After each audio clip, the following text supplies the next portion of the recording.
विघ्न विनाशक प्रभु गजानन पूजा को नहीं उत्सव मुखर गांठू सहर पवित्र गणेश चतुर्थी रे आनंद उल्लास गजानन पूजार्चना करिसेंती सोरडा अंचलवासी।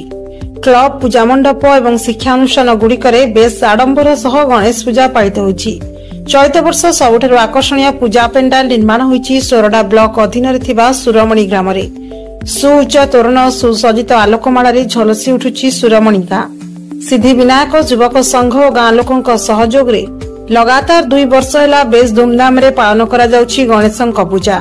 ए वर्ष युवक माने एक नियार ढंग रे पूजा पेंडाल को सजाइछंती। प्रभु गणेशन मूर्ति सह सबुज परिवेश और वन्य जंतु सुरक्षा को नहीं सचेतनता वार्ता दिया जाइछि। ढोल महुरी घंट वाद्य ध्वनि रे भक्तिमय परिवेश सृष्टि होइछि। ब्राह्मणक मंत्र ध्वनि रे प्रकंपित होइछि समग्र अंचल। पूजक माने अग्रपूज्य गणेशन षोडश उपचार पूजा अर्चना करिसेंती। प्रथमे वरुण पूजा परे वर्धनी मातृपूजा होम पुष्पांजलि सह परंपरा अनुसायी अन्यान्य पूजा रीतिनीति अनुष्ठित होइछि। दीर्घ 10 दिन धरी पेंडाल रे प्रभु गणेश पूजा पाइबे।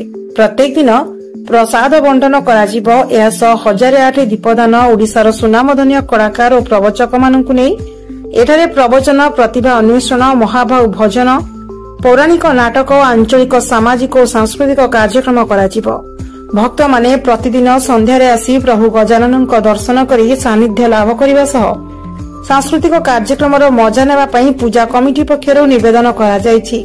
आपण माध्यम आमे भी दर्शन आपण भक्त मानक अनुरोध करछु जे सबुदिन आसंतु और जहाँ भी किसी प्रोग्राम अछि कल्चरल प्रोग्राम जहाँ भी किसी रहउछि ठाकुर का दर्शन करने सहित आपण प्रसाद सेवन करके प्रभु को लाभ करिए जाऊ। आपण माध्यम आमे आपण माने समस्त भक्त मानक आमे अनुरोध करछु।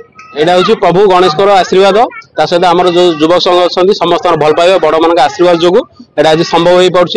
आज की जो थर प्रथम थर स्टार्ट कराइला समस्त सहयोग जहाँ भी थिला सेडू आम उत्साहित होगी पुणी आउथरे द्वितीय थर करने स्टेप नहीं पुणी आउथरे चर्चित चेहरा जो भी आप देखुवे ओडिशार ओलीवुड प्लेबैक सिंगर गुड़े आसुँच आप दीप्तिमय दास हो जातु कि प्रबोधक घर घर परिचित जीतू दास सहित कुनी प्रबोधक आप केशव दास समस्त आसुँच सेवन प्रत्येक दिन अच्छी। आज जमी लड्डू प्रसाद थी सेमती प्रत्येक दिन अलग अलग प्रकार प्रसाद सेवन अच्छी सहित अन्न प्रसाद भी अच्छी। प्रत्येक दिन आम पाखापाखि 5000 ରୁ 7000 लोक प्रसाद सेवन व्यवस्था कर आप जो अन्न प्रसाद रोज 3 तारिख दिन से दिन 10 ରୁ 12 हजार लोक प्रसाद सेवन अच्छी व्यवस्था कर बहुत भल लगे।